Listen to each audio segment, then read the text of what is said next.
இந்த கொஸ்டினை Google, Microsoft, Amazon இந்த மாதிரி பேங்க் கம்பெனிஸோட இன்டர்வியூஸ்ல கேட்டிருக்காங்க. ஸோ இந்த கொஸ்டினை எப்படி அப்ரோச் பண்ணி சால்வ் பண்ணுறதை பற்றி டீட்டெயிலாக பார்க்க போகிறோம். ஸோ வீடியோவை ஸ்கிப் பண்ணாமல் ஃபுல்லாக பாருங்கள். ஸோ இது ஒரு bank account summary question. So இங்கே நமக்கு user table and transaction table கொடுத்துருக்காங்க. அண்ட் இதான் அந்த டேபிளோட சாம்பிள் டேட்டா. இந்த சாம்பிள் டேட்டா என்ன மீன் பண்ணுதுன்னா, ஃபர்ஸ்ட் டேபிள் வந்து அந்த பேங்கோட customers with their current balance. And அடுத்த டேபிளில் ஒவ்வொரு கஸ்டமரும் யாருக்கு எவ்வளோ அமௌண்ட்டை எப்போ பே பண்ணாங்க இந்த டேட்டா ரெக்கார்ட் ஆயிருக்கு. ஸோ இங்கே என்ன கொஸ்டின்னா, நம்ம ஒரு ரிப்போர்ட் ரெடி பண்ணணும். அதில் வந்து ஒவ்வொரு கஸ்டமர்ஸோட ஆக்சுவல் பேலன்ஸை கண்டுபிடிக்கணும் after performing all their transaction. அது மட்டும் இல்லாமல் அவங்களுடைய கிரெடிட் லிமிட் ரீச் ஆயிருக்கா இல்லையான்றதை ஃபைண்ட் பண்ணணும். இப்போ நீங்கள் பார்த்தீங்கன்னா, முஸ்தபான்ற ஒரு அக்கௌண்ட்டில் ₹100 ஏற்கனவே இருக்குது. ஆனால் அவர் வந்து 1ஆம் தேதி ₹400 வில்சனுக்கு அனுப்பிச்சிருக்காரு. ஆனால் முஸ்தபாவுக்கு 3ஆம் தேதி ஜானத்தன் ₹200 அனுப்பிச்சிருக்காரு. இப்போ நீங்கள் பார்த்தீங்கன்னா, முஸ்தபாட்ட இருந்த அமௌண்ட்டே ₹100 தான். ஆனால் அவர் கொடுத்த அமௌண்ட் ₹400, அவருக்கு திரும்பவும் வந்த அமௌண்ட் ₹200. ஸோ அவருடைய ஆக்சுவல் பேலன்ஸ் -$100. ஸோ இங்கே வந்து அவருடைய பேலன்ஸ் 0 விட கம்மியாக இருக்குது. ஸோ அதனால் அவருடைய லிமிட் பிரீச் ஆயிடுச்சு. ஸோ இந்த கொஸ்டினை சால்வ் பண்ணுறதுக்கு முன்னாடி இதை எப்படி அப்ரோச் பண்ணணும்னா, முதல்ல வந்து ஒவ்வொரு கஸ்டமரும் எவ்வளோ அமௌண்ட் வெளியே கொடுத்துருக்காங்க தெரிஞ்சிருக்கணும். அடுத்து ஒவ்வொரு கஸ்டமர்ஸ்க்கும் வெளியேருந்து எவ்வளோ அமௌண்ட் உள்ளே வந்துருக்கிறது தெரியணும். இது ரெண்டு கிடைச்சா மட்டும்தான் அவர்கிட்ட இருந்த ஆக்சுவல் பேலன்ஸோட எவ்வளோ அமௌண்ட் வெளியேருந்து உள்ளே வந்திருக்கோ அதை ஆட் பண்ணிட்டு, அண்ட் எவ்வளோ அமௌண்ட் அந்த கஸ்டமர் அவர்கிட்ட வெளியே கொடுத்துருக்காரோ அதை மைனஸ் பண்ணாலே போதும், அவங்களுடைய ஆக்சுவல் பேலன்ஸ் கிடைச்சிரும். அண்ட் அந்த பேலன்ஸை வச்சு அவங்க லிமிட் கிராஸ் ஆயிருக்கா இல்லையான்றதை ஃபைண்ட் பண்ணிடலாம். ஸோ நான் அந்த கொஸ்டினில் கொடுத்த அதே டேட்டாவை என் டேபிளுக்கு மேப் பண்ணி வச்சிருக்கேன். இதான் அந்த டேபிளோட சாம்பிள் டேட்டாஸ். இது யூசர் டேபிள் அண்ட் இது வந்து டிரான்சாக்ஷன் டேபிள். ஸோ ஃபர்ஸ்ட் நம்ம என்ன பண்ண போறோம்னா, ஒவ்வொரு கஸ்டமரும் எவ்வளோ அமௌண்ட்டை வெளியே கொடுத்துங்கிறத தெரிஞ்சுக்கணும். அதுக்கு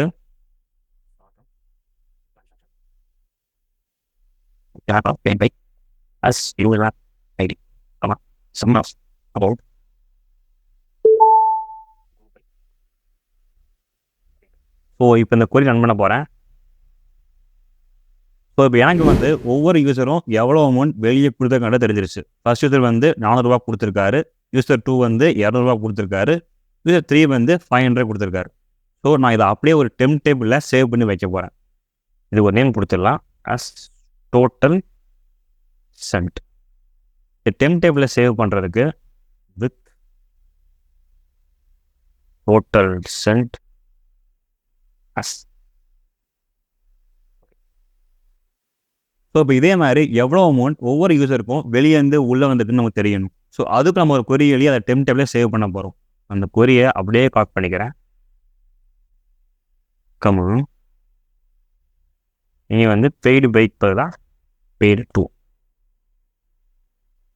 அதே மாதிரி இங்கேயும் பெய்ட் பைக் பதிலாக பெய்ட் 2. இங்கே வந்து டோட்டல் ரிசீவ்டு, இங்கேயும் டோட்டல் ரிசீவ்டு. ஓகேதான். இப்போ நான் இந்த டெம்ப்ல ரன் பண்ணி பார்க்க போறேன்.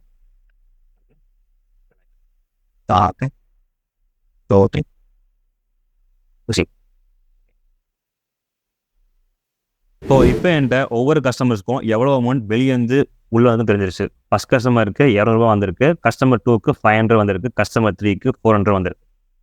ஸோ இந்த ரெண்டு டேட்டாவும் அந்த ரெண்டு டெம்ப் டேபிள் இருக்குது.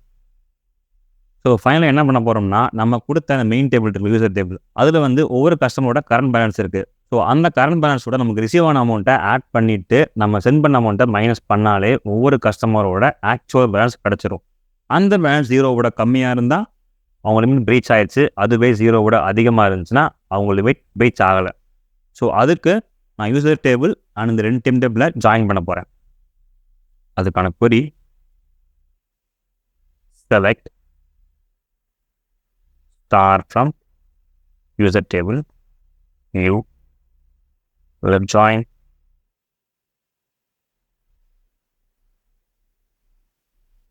first,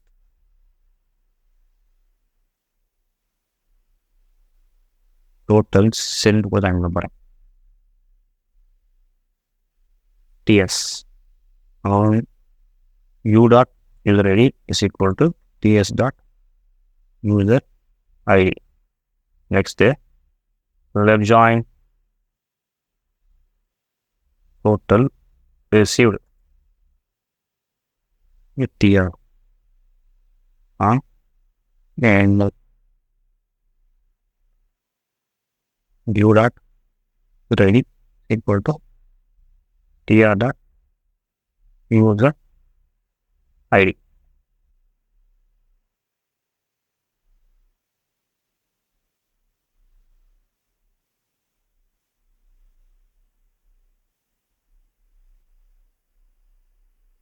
ஓகே, இப்போ உங்களுக்கு தேவையான columns user ID, user name.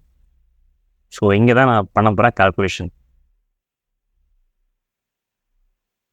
Ready plus plus total TR dot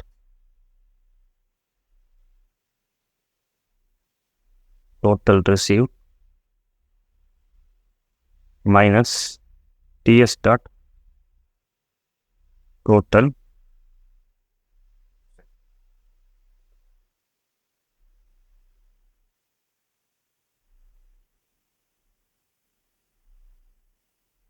இதான்.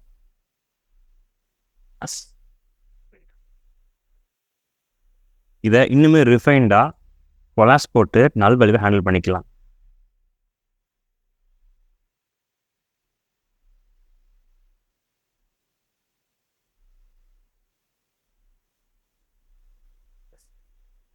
இப்போ அடுத்து இப்போ நமக்கு ஆக்சுவல் பேலன்ஸ் கிடச்சிருச்சு. இந்த பேலன்ஸ் 0 கம்மியாக இருக்கா இல்லையான்றதை ஃபைண்ட் பண்ணணும். ஸோ அதுக்கு இதை அப்படியே காப்பி பண்ணி நம்ம கேஸ்பென் மெத்தடை யூஸ் பண்ணி 0 அதிகமாக இருக்கிறத ஃபைண்ட் பண்ணிடலாம்.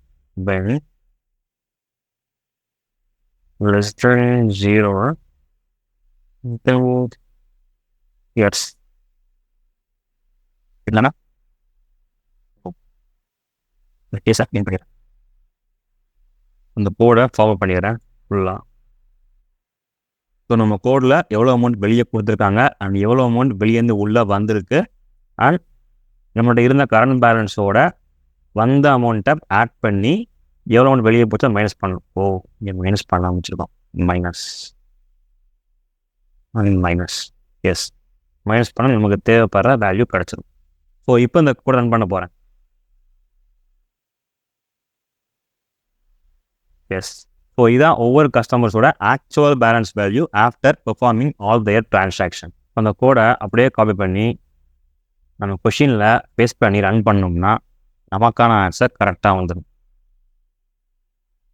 எஸ் ஸோ இந்த கொஷினில் உங்களுக்கு டவுட்டாக தான் இருந்துச்சுன்னா மறக்காமல் கமெண்ட்டில் பிங் பண்ணுங்கள். ஸோ இந்த மாதிரி கம்பெனிஸில் கேட்ட இன்டர்வியூ கொஷின்ஸை எப்படி சால்வ் பண்ணணும்னு தெரிஞ்சுக்கிறதுக்கு நம்ம பேஜை மறக்காமல் ஃபாலோ பண்ணிக்கணும்.